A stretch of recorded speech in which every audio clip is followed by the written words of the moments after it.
What's up, y'all? Hope everybody having a beautiful day. We got a mic. We've been saying this for a very long time. Hey, we're gonna get a mic. We got a mic. We got one. So in today's video, guys, we're gonna be talking about the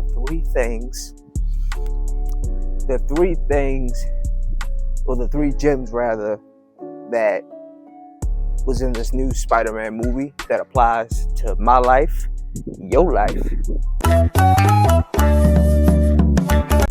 life, and that could be applicable to the world around us. Nice, right? Beautiful. So the first thing out of these three things is accepting where you are now in all aspects. So, spoiler review if you haven't seen the movie. I'm going to be dropping some spoilers for context of this video. In the movie, Spider-Man is having a problem with his powers, right? He's battling being Peter Parker or Spider-Man. And for the last 4 years, he's been Spider-Man, suppressing Peter Parker as a whole. Now, how can we apply this to our lives, right? So, oftentimes, we suppress our true, authentic self for the world around us, for people around us, for validation, fill in the blank, right? A lot of times we do this for safety. A lot of times we do this for validation. Sometimes we do it for praise or notoriety, depending on what type of life you're living. And what happens is that often in these times when we do this, we forget who we truly are, right? Our hobbies, things that brought genuine interest to us, the things that we actually yearn to do, whether it's creating, sports, hiking, fill in the blank, right? However this applies to you. These particular things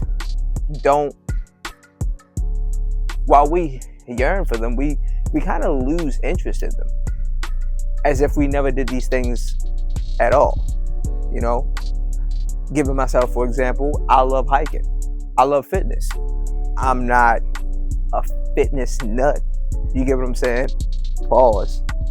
But I do enjoy going to the gym. Like, it's an actual hobby of mine. I do enjoy the process of getting strong, getting leaner, getting in better shape, right?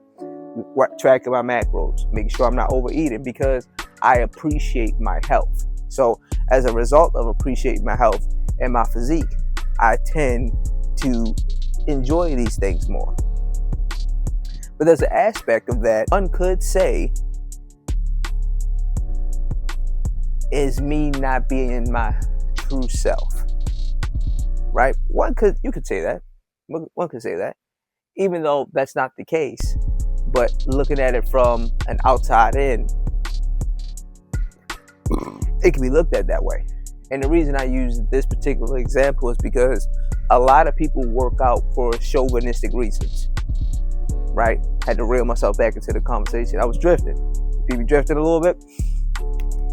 A lot of people go to the gym for validation.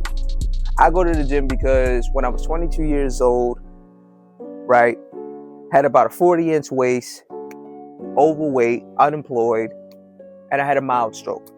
Now, by the grace of God, I didn't have any paralyzations, right? You know, all my body parts work. You get what I'm saying? I can do this shit here, you know, by the grace of God, and I'm thankful. But it was a wake-up call that I wasn't taking care of myself, right? It was a huge wake-up call that I wasn't prioritizing my health, and that if I continue to not do that, I may not live as long as I intend to, right?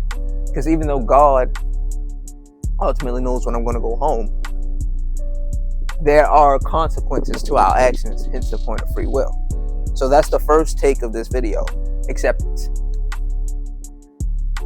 You gotta, I think this kind of more so falls into, this is number two, because the first was about identity and yourself, being your authentic self. But the second one is acceptance. In the movie, you know, he's depressed, right? You got to accept where you are in life. Peter Parker is depressed because of the events of the last movie. No one knows who Peter Parker is as a whole, right? Not even just Spider-Man. People know who Spider-Man is, but no one knows who Peter Parker is, right? Let's get that backwards. And what you tend to see in the movie is that this is draining the character, right? Because he has to deal with the loss of Aunt May, the deep isolation for 4 years, right? Kind of becoming obsessed with the craftsmanship of being Spider-Man. You see this throughout the movie, right? You see it in the parts where he's being Spider-Man, and then you see the part where Peter Parker is actively working towards being a better Spider-Man, right? And that's another thing. This movie is well written in terms of story that can be applicable to being a regular human being. You have to accept the good and the bad, the evil and the light in your life where you are right now. Because it gets to the climax of the movie, the near climax of the movie, where he accepts that, hey, I can be Peter Parker and Spider-Man in unison, right? So how does that apply to us? Well, you might have not always made correct decisions, right? You might downright made evil decisions. But if you're actively going in the other direction, if you're actively becoming a better person, if you're actively changing who you are for a better life, then you have to accept the bad that you do in order to let go of that, right? Because if Peter never accepted, hey man, you know what?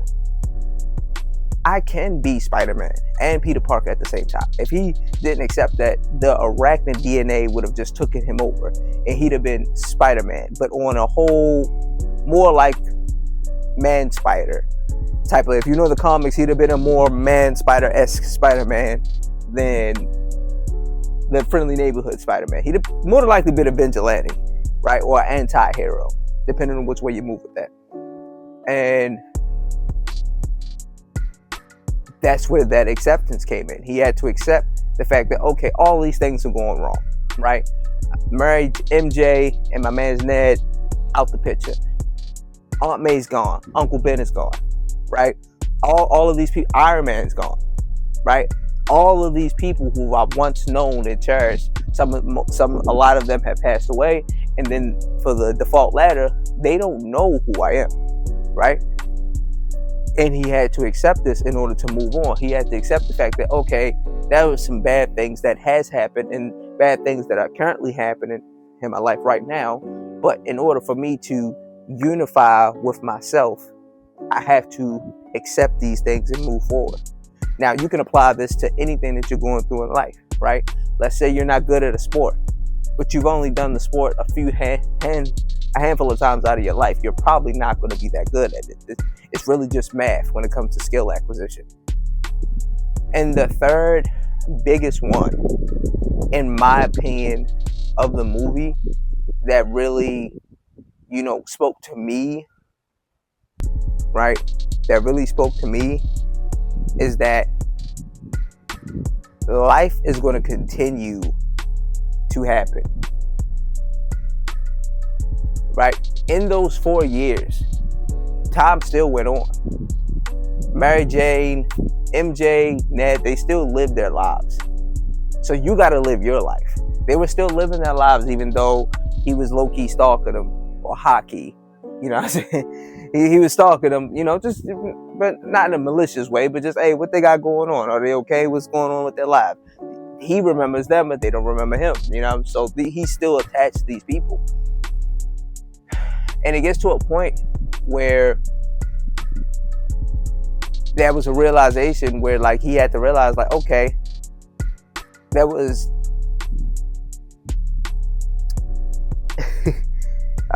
I fumbled, guys. I fumbled, guys, a little bit. I had no script, I just go off the dome with these things.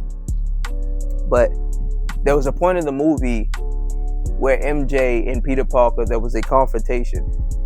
And even though it was beautiful within the note that he wrote for her, she don't remember. She genuinely doesn't remember him. She don't remember the feelings, the anything, right? So he had to accept this. He had to accept this and be like, okay, cool. I still gotta live on though. I still gotta save people. I still gotta tend to Peter Parker. I still gotta be Spider-Man. So life is going to continue to happen, guys. So you might as well float with it. That was like the biggest gem in the movie from my perspective. Life is going to continue to happen, guys. Things are going to continue to go bad sometimes. Things are going to go good sometimes.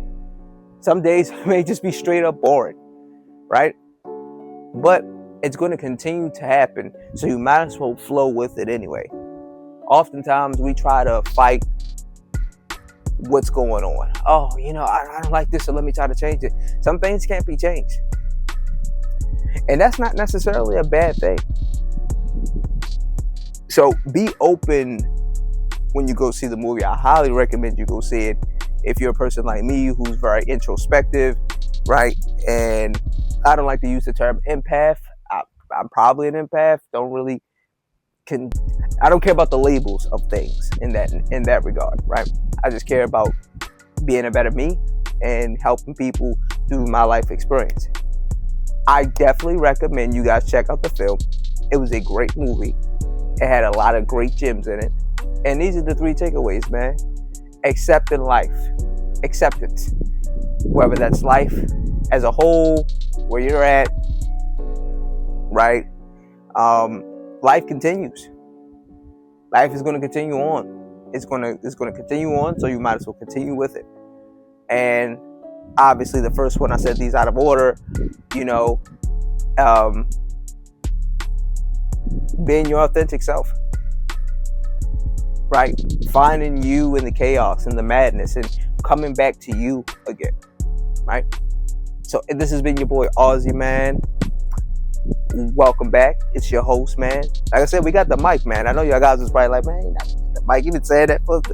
We got the mic, man. We locked in. We ready to go. I appreciate you guys always for coming onto my channel. I check my analytics. Good 98% of you who watch my videos do not subscribe. So I would genuinely appreciate it if you go down in the corner, hit the subscribe button, hit the like button, tap that notify bell so when I drop a video like this, hopefully you guys found it insightful and informative. It's a beautiful day. I'm going to go enjoy it. Hit the gym. Love you. See you next time.